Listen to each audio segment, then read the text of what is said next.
नमस्कार विद्यार्थी मित्रों, नवी कक्षा के सभी बच्चों को मेरा सुप्रभात। व्याकरण को हम अलग पढ़ने वाले, पर मुहावरे की बात, शुद्ध अशुद्ध वाक्य वो हम अलग से पढ़ेंगे। आशा रखता हूँ कि भाई कुछ ही दिनों में हम प्रत्यक्ष मिलेंगे तो प्रत्यक्ष आपको सिखला पाऊंगा। इसीलिए गद्य पद्य के अंदर आगे बढ़ते हैं। आज जो हम पढ़ने की ओर जा रहे हैं वो हरिवंश राय बच्चन जी द्वारा लिखित अपनी आत्मकथा क्या भूलूं क्या याद करूं, उनका अंश यहाँ पर एक दिया गया है, मेरी बीमारी श्यामा ने ली। उस अंश को पढ़ना है। उनसे पहले हरिवंश राय जी का सामान्य परिचय प्राप्त करते हैं। जन्म सन 1907 में, निधन 2003 के अंदर हुआ। हिंदी साहित्य में हरिवंश राय बच्चन का नाम उनकी कृतियों के कारण बहुत बड़ा हुआ था। साथ साथ विपुल मात्रा में उन्होंने साहित्य सर्जन किए। बड़े बड़े काव्य संग्रह उन्होंने लिखे। मधुशाला, मधुबाला, सारी ढेर सारे काव्य संग्रह उन्होंने लिखे।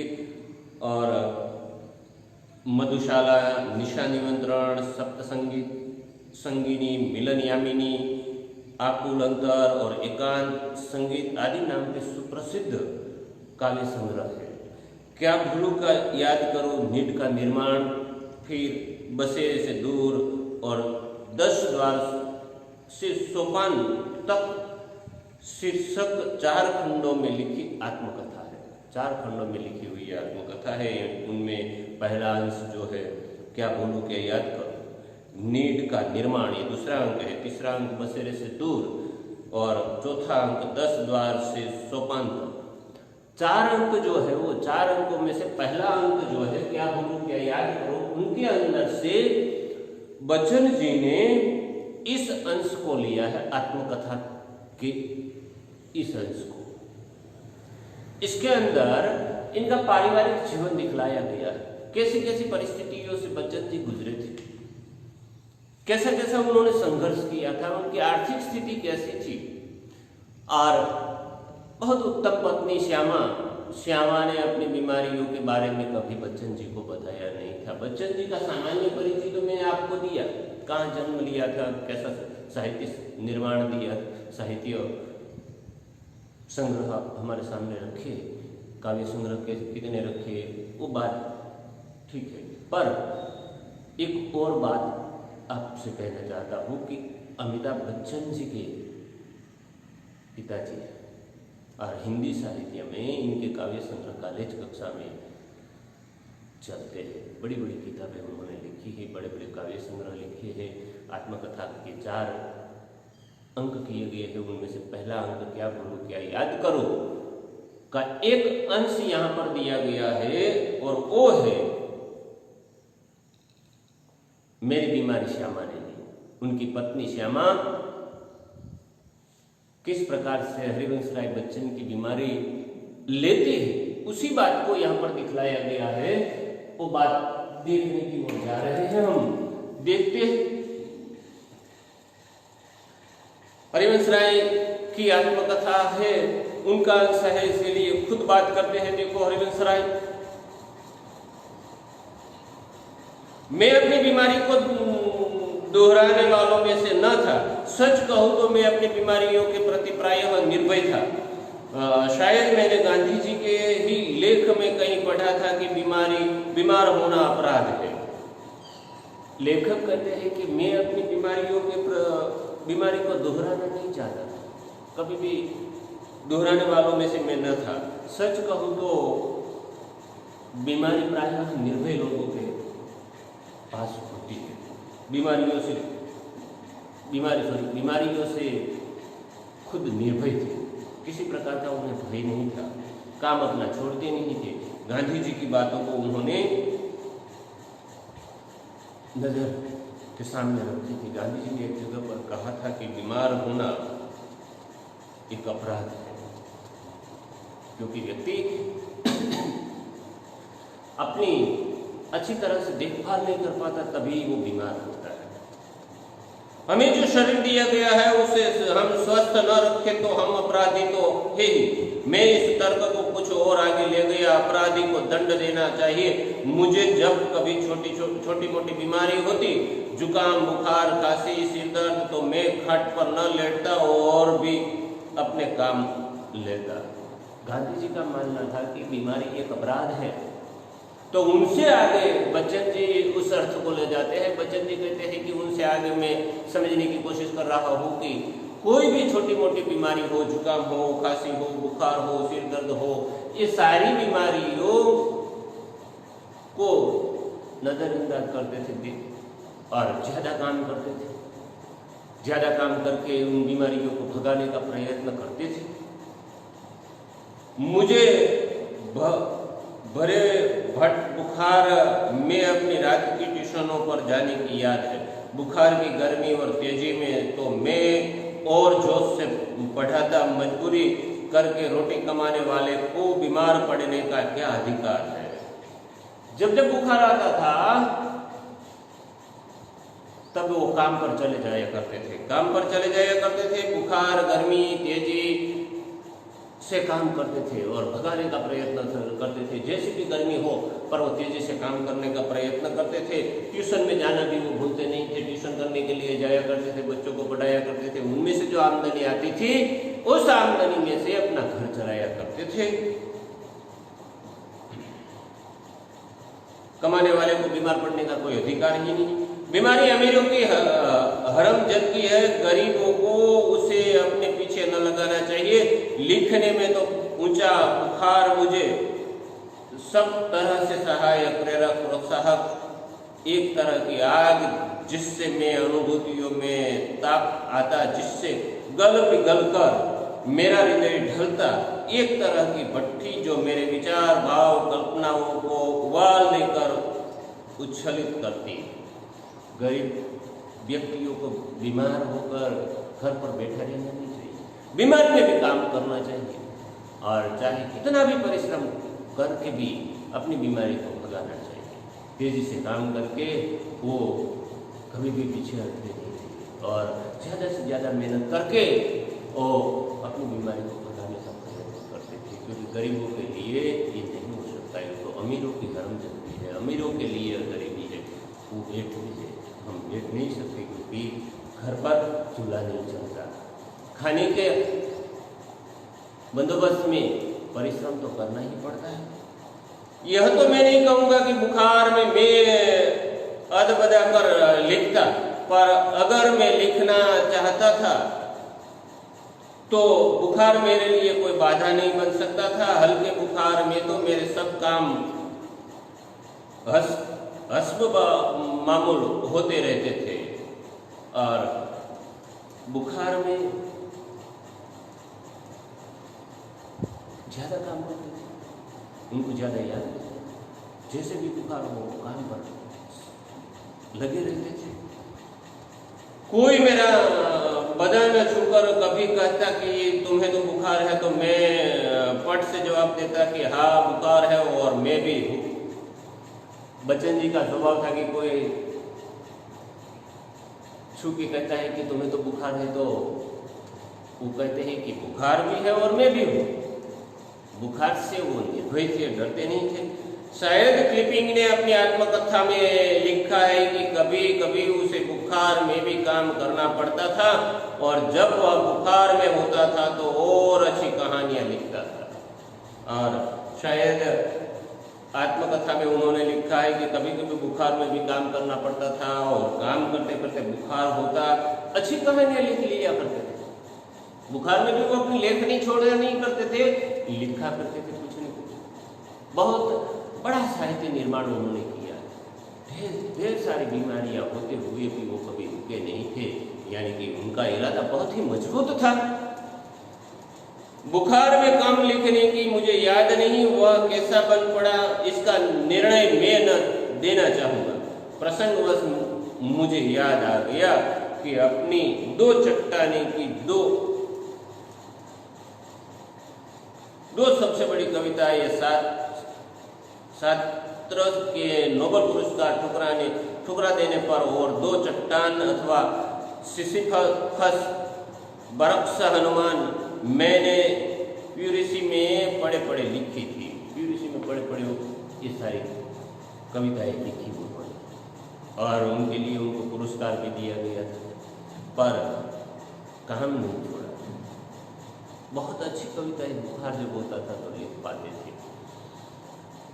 बहरहाल जब मैं अपनी जवानी पर था, बीमारी मुझे पराजित न करती थी, मैं ही अपनी जिद से बीमारी को पराजित कर देता था। बुखार सुखार आखिर कितने दिन चलता, बीमारी मुझे पराजित नहीं कर पाती थी। ज्यादातर लोग ऐसा होता है कि हुआ कुछ नहीं होता और बीमार होकर काम नहीं करते, काम से जी छुड़ाते। ज्यादातर व्यक्ति ऐसे देखने को मिलते हैं कि काम से जी छुड़ाते हैं।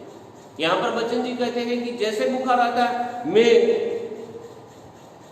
ज्यादा से ज्यादा मेहनत करता और ज्यादा से ज्यादा मेहनत करके मैं बुखार को भगा देता था। बुखार सुखार आखिर कितने दिन चलता, विश्राम तिवारी कहा करते थे, मार के पीछे भूत भागे, जैसे अपने प्रयोग से सिद्ध किया गया था, काम के पीछे बुखार भागे। और विश्राम भी कहते थे कि मार के पीछे भूत भागे, भूत को मारो तो भूत भी भाग जाता है। ये तो बीमारी है। और उन कहावत पर से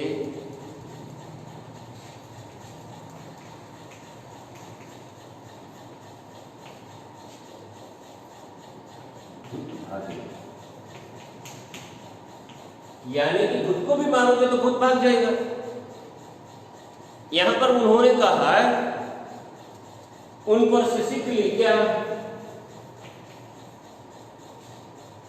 काम के पीछे बीमारी भागे।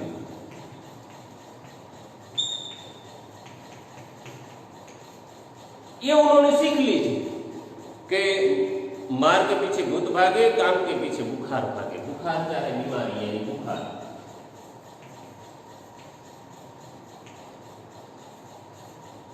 बुखार भाग जाता है।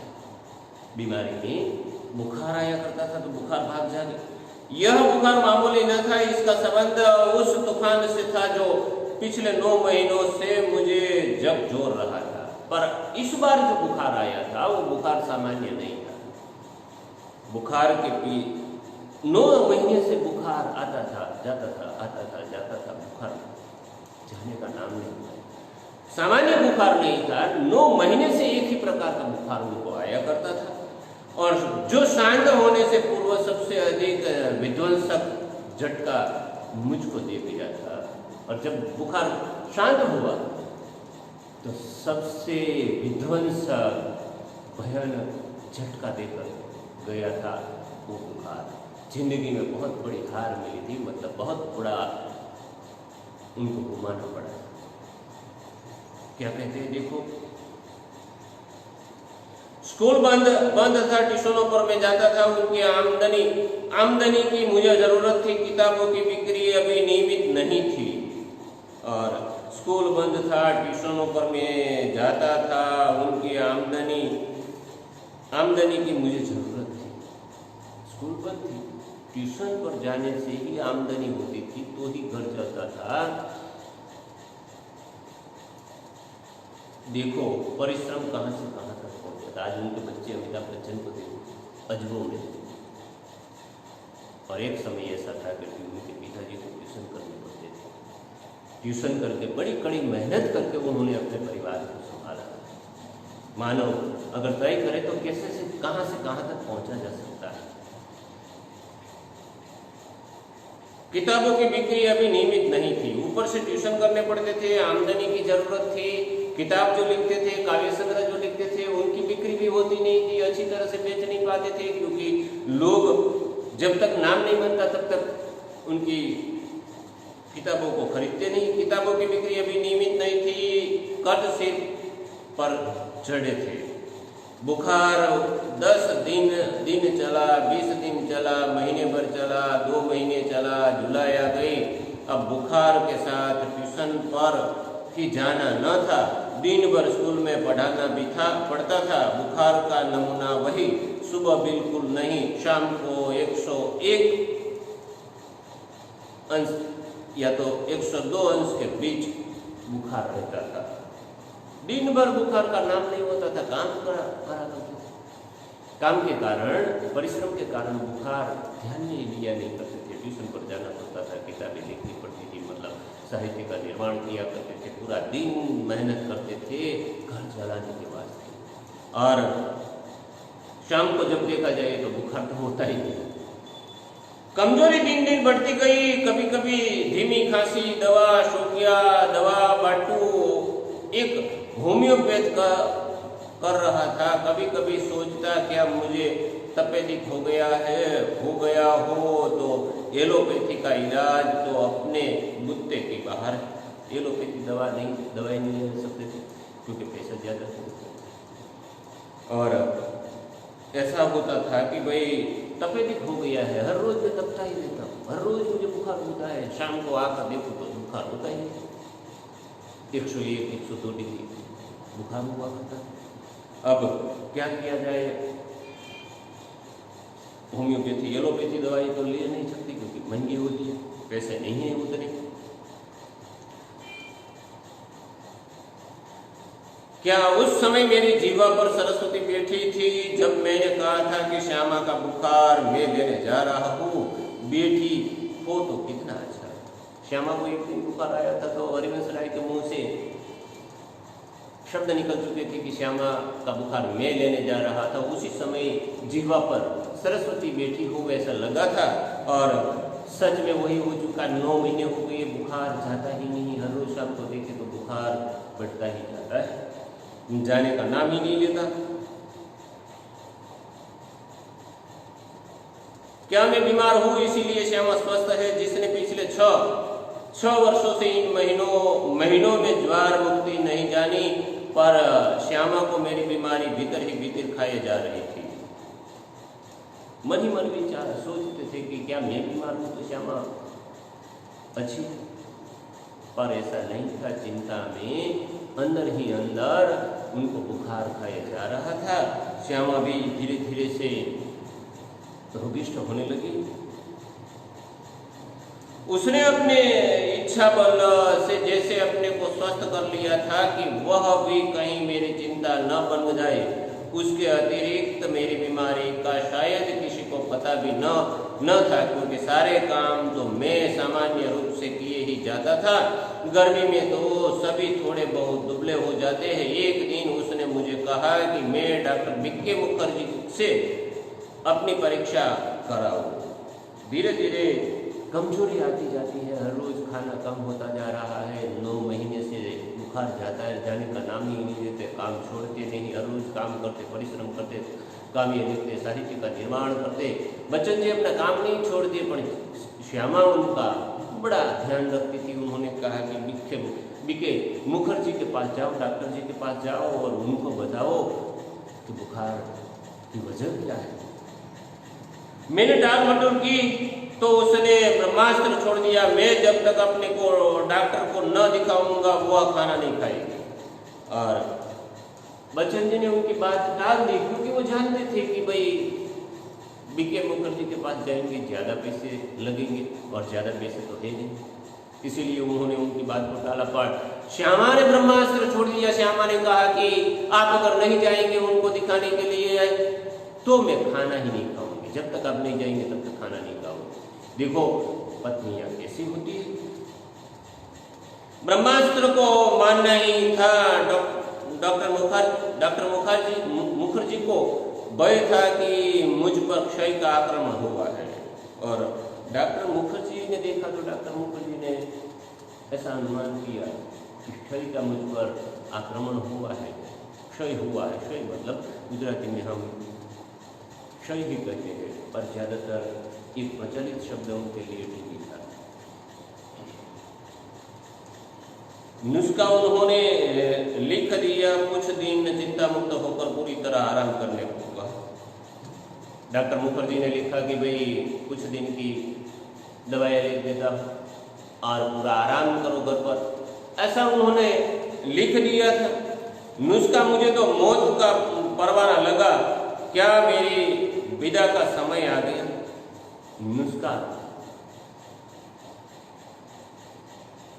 नुस्खा मुझे मौत का परवाना लगा, और जो नुस्खा था वो तो मौत का परवाना लगा, क्योंकि ये नुस्खा वो कर नहीं पाने वाले थे। क्या मेरी विदा का समय आ गया। मन ही मन ऐसा लगा कि क्या मैं इस जगत से चल बसूंगा। बीमारी बढ़ती जा रही थी। क्या इतने ही दिनों के लिए आया था, इतना ही गाने गुनगुनाने, केवल इतना श्रम संघर्ष, इतने दुख संकट उठाने, इतने दिनों के लिए ही आया था। मन ही मन सोचते हैं, इतने गाने के लिए, इतना ही गुनगुनाने के लिए, इतना साहित्य निर्माण करने के लिए, इतनी ही जिंदगी जीने के लिए मैं आया था। ऐसा मन ही मन सोचते हैं, अफसोस भी करते हैं। इतने दुख संकट उठाने के लिए ही प्रभु ने मुझे यहाँ पर भेजा था कि जब से समझने लगा हूं तब से कड़ा परिश्रम करता आ रहा हूं। स्वागत के लिए साथ विदा होती देखी तैयारी बंद लगी, होने खुलते ही मेरे जीवन मधुशाला। स्वागत के ही साथ विदा की होती देखी थी, अभी भी तो मधुशाला के स्वागत कर रहा हूँ। साथ साथ ये मधुशाला ऐसी देखी कि स्वागत के साथ विदा होने की तैयारी होने लगी है, ऐसा लगता था। बंद लगी होने खुलते ही मेरी जीवन मधुशाला, ऐसा लगा कि मेरी जीवन रूपी मधुशाला बंद होने लगी है। इस दुनिया को छोड़ के, इस संसार को छोड़ के जाना पड़ेगा, वैसा बच्चन जी को मन ही मन लगता है। क्या मैंने अपनी भविष्यवाणी स्वयं कर दी थी? मैंने भविष्यवाणी स्वयं ही कर दी थी। मेरे मुंह से ऐसे शब्द निकले थे जो सच्चे हो जा रहे हैं। इस दुनिया को छोड़ने का समय आ चुका है, बच्चन जी मन ही मन सोचते हैं। सबसे मर्मवेदी प्रश्न था, क्या श्यामा के भाग्य में वैधव्य ही लिखा है? मर्मवेदी प्रश्न यह है, मर्म से बड़ी हुई बात यह है कि श्यामा की जिंदगी में वैधव्य लिखा हुआ है, विधवा बनकर जीना पड़ेगा, मेरे बच्चों का ख्याल रखना पड़ेगा, बच्चों की परवरिश करनी पड़ेगी, सभी प्रकार की जिम्मेदारी, घर चलाने की जिम्मेदारी, घर के काम की जिम्मेदारी श्यामा पर आ जाएगी। ढेर सारे प्रश्न उनके दिमाग में उठते हैं। मरने से मुझे डर नहीं था, वह मुझे कठिन भी नहीं लगा, कठिन लगा मरने के पहले जीना। मरने से डर नहीं था, मौत से डरते नहीं थे, पर सबसे बड़ी बात यह है कि मरने से पहले का जो समय था, उस समय बिताने का बड़ा कठिन हो चुका था, क्योंकि ढेर सारे विचार आते हैं। आदमी जब किसी भी बड़ी मुसीबत में फंस जाता है या तो बीमारी में फंस जाता है, तब जाके पता चलता है कि जीवन कितना मूल्यवान होता है, जिंदगी कितनी मूल्यवान होती है। हम अपने स्वार्थों के लिए तो दूसरों को नुकसान पहुंचाते हैं, पैसों के लिए नुकसान पहुंचाते हैं, पदवी के लिए नुकसान पहुंचाते हैं, काम के लिए नुकसान पहुंचाते हैं। हर व्यक्ति को हम किसी न किसी हालत से बर्बाद करने का प्रयत्न करते हैं, पर जब बीमारी का भोग हम बनते हैं, खुद हम बीमार हो जाते हैं और जिंदगी समाप्त होने जा रही है, तब पता चलता है कि जीवन का मूल्य क्या होता है, जिंदगी कितनी मूल्यवान होती है। वो तब जाके पता चलता है। मानव को अपनी मौत जब सामने दिखाई देने लगती है, बीमारी घर कर जाती है, तब पता चलता है कि अच्छे कर्मों का मूल्य क्या होता है और बुराई कितनी दुष्ट होती है, वो तब जाकर पता चलता है। और बच्चन जी ने तो जिंदगी भर संघर्ष किया था अपने परिवार को संभालने के लिए, अपनी पत्नी को संभालने के लिए, घर चलाने के लिए, पैसे कमाने के लिए। किताबें बिकती नहीं थी, स्कूल चलती नहीं थी, ट्यूशन में से जो पैसे आते थे उनमें ही घर चलाने पड़ते थे। बच्चों की जो मांग हुआ करती थी, उस मांग को पूरा करने के लिए बड़ा ही लगातार परिश्रम किया करते थे। बड़ी विकट परिस्थिति से पसार हो रहे थे। क्या मैं अपनी भविष्यवाणी स्वयं कर दी? सबसे वेदी प्रश्न तो था, श्यामा के भाग्य में वैधव्य लिखा। सबसे बड़ा अफसोस उनको ये था कि श्यामा के भाग्य में ऐसा प्रभु ने लिख दिया होगा कि विधवा बनकर जीना पड़ेगा। मरने से मुझे डर नहीं था, वह मुझे कठिन भी नहीं लगा, कठिन लगा मरने के पहले जीना। मरने के पहले जीना कठिन लगा, बीमार होकर जीना बहुत लाचारी की बात होती है, मजबूरी हुआ करती है। पूरे आराम के अर्थ होंगे ट्यूशन छोड़ दो, स्कूल से छुट्टी ले लो, ज्यादा लो तो बगैर तनख्वाह के लेने को तैयार हो। फिर घर का खर्च कैसे चलाऊंगा? शालिग्राम केवल अपनी तनख्वाह के बल पर घर नहीं चला सकते, कल उनकी बदली हो सकती है।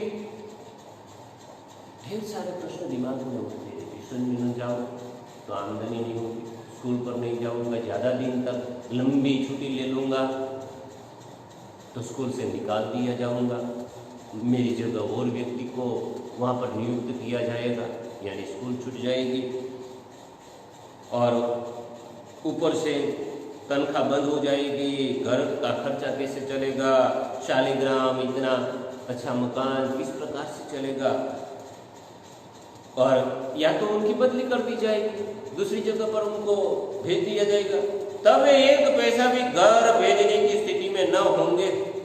मुसीबत यह है कि तब वो अपने बाहर जाएंगे तनख्वाह पैसे कमाने के लिए, तो घर पर नहीं कुछ भेज पाएंगे, क्योंकि घर को छोड़कर बाहर रहने के लिए ढेर सारे पैसों का इंतजाम करना पड़ता है, बड़ा खर्चा होता है। महंगी महंगी दवाएं कहाँ से आएगी? किताबों से आमदनी अनियमित और अनिश्चित है। महंगी महंगी दवाएं कहाँ से आएगी? किताबों से जो आमदनी होती थी वो तो अनियमित थी, नियमित रूप से आमदनी नहीं होती थी, नियमित रूप से बिक्री नहीं होती थी। साहित्य का निर्माण नियमित रूप से होता था, पर बिक्री उनकी जो होनी चाहिए थी वो नियमित रूप से नहीं होती थी। कर्ज भी अदा करने को कम नहीं है, ऊपर से कर्जा है, दूसरों से जो उधार लिया होता है उनको भी देने की चिंता थी। ढेर सारे प्रश्न उनके सामने थे, और बीमारी भी घर कर चुकी थी। अब क्या किया जाए? मुखर्जी के पास से दवाई लेंगे तो बड़ी महंगी आएगी, महंगी दवाई, ज़्यादा खर्च होगा, घर कैसे चलेगा? ये सारी समस्याएं उनके सामने मरने से पहले आया करती थी। मतलब मौत से नहीं डरते थे, पर मरने से पहले का जो समय था वो बड़ा ही कठिन समय उनको लगता है। श्यामा ने मेरी बीमारी सुनी तो कांप उठी, पर तुरंत संभल भी गई, दृढ़ भी हो गई, जैसे उसने पल भर में अनुभव कर लिया कि उनका कांपना मैं सहन नहीं कर सकूंगा। श्यामा ने बीमारी के बारे में, क्षय के बारे में सुना तो कांप उठी, पर उन्होंने अपने आप को संभालने का प्रयत्न किया कि अगर मैं डर गई तो घर कैसे चलेगा। उन्होंने सारी परिस्थिति को संभाला, पल भर में अनुभव किया कि कांपना मैं सहन नहीं कर सकूंगी, डर कर कांप कर डिग जाना मैं सह नहीं पाऊंगी। इसीलिए उन्होंने तुरंत अपनी परिस्थिति को संभाला और परिस्थिति को समझने की कोशिश कर रही थी। अपने पति के साथ कैसे चलती है भारतीय नारी, उनका उदाहरण उत्तम यहाँ पर दिया गया है। आगे की बात हम कल करेंगे, आज यहाँ तक इस अंश को रखते हैं।